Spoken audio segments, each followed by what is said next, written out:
Hi there, Maxim Luft here, and I'm pleased to present our latest true legato vocal library, Organic Voices Ethnic Inspiration. This instrument mainly focuses on this kind of raw and expressive singing technique, which is rather quite unusual in the realm of sampling.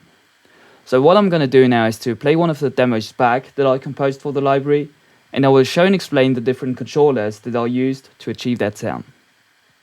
So without any further ado, let's get started.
Okay, so probably the first thing you will have noticed is the fact that some notes are not displayed here in this MIDI window, and that is because you can select a starting interval for your sustains with the breath controller, which corresponds to MIDI CC2. It does not affect the legatos, it's just for the sustains at the beginning of a phrase. It's, by the way, all written here in the manual patch, so as it says, CC2 controls the starting intervals. And you of course have the option to have no interval at all with values between 40 and 79. This is the reason why this curve here moves throughout the track. I find it to be a quite cool feature, which adds a bit of realism. These samples are, by the way, not tempo synced, so you will probably first have to test them in the context of your track. The next controller I used a lot was the sustain pedal, which basically acts as a click on this longer button here. So what it does is basically to trigger either a short or a longer legato sample, where the difference is in the timing of the actual recorded release. So for example, with a short legato sample, we get something like this.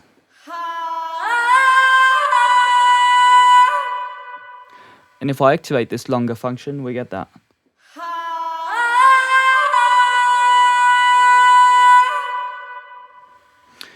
You gotta keep in mind that even with the longer samples, you won't have any infinite loops.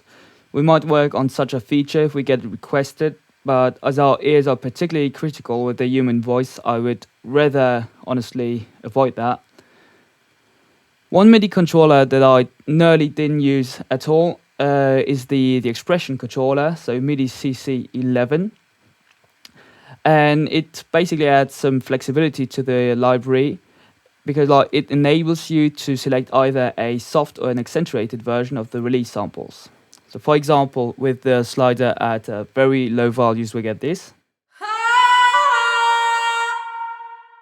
And if I put it back up, we get that.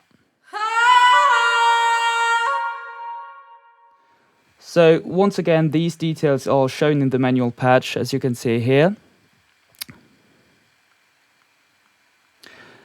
And by the way, on the interface, you can see that this speed by velocity function is activated, and what it does is to cut the transition samples depending on the velocity. So here it's written in German, I apologize. But basically, I will demonstrate it quickly. With very low velocity, we get this kind of legato. And if I press hard on the keyboard, we get this kind of legato. Okay, so this is basically it for the main controllers of the library. Now I'll go into more details concerning the graphical interface. So as you can see here, there are 4 different microphone positions. So the close mics, the main stereo, the outriggers and the surround. You can of course purge any mic position you don't use to save some memory, for example. And the close mics, for example, sound like this.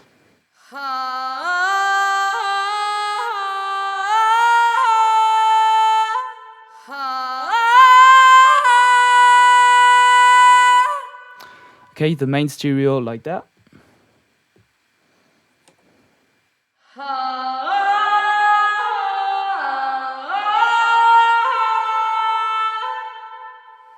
And as you can hear, there's like much more reverb on the main stereo, and it also applies to the Outriggers and surround mics.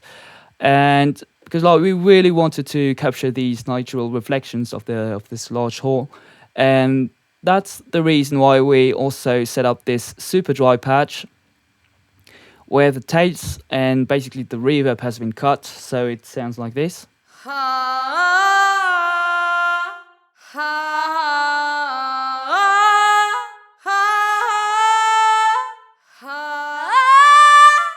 Okay, so just to give you an idea about how it sounds like. Then we also, so basically here, I nearly forgot to mention that you have a round robin function. So via the neighbour zones, it applies to all the patches. So basically, you can activate this if you want. The double tracking stereo is a patch which, like, it's basically the kind of thing you would rather do with pop music. And it sounds like this. It basically triggers different samples for the right and left channel.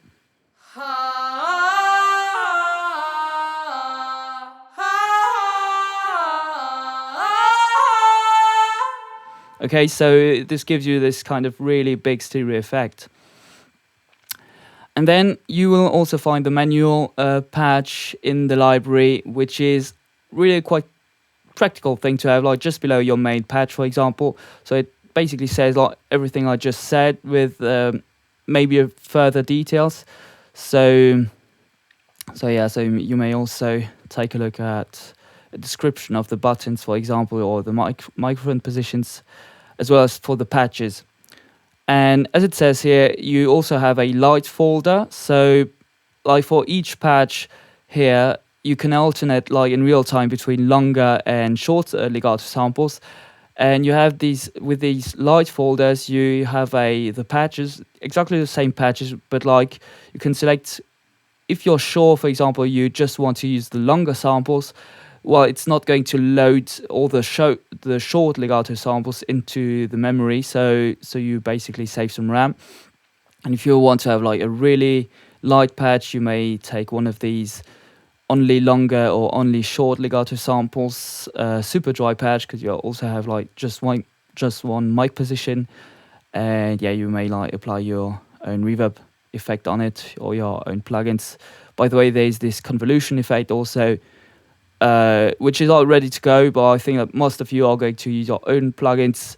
So yeah, this is basically to save some memory here, this super dry patch, and as well as to maybe you use one particular reverb for all of your tracks and you want to blend it with your other instruments. Okay, so this was it for the walkthrough. I hope you enjoyed it. See you next time. Bye.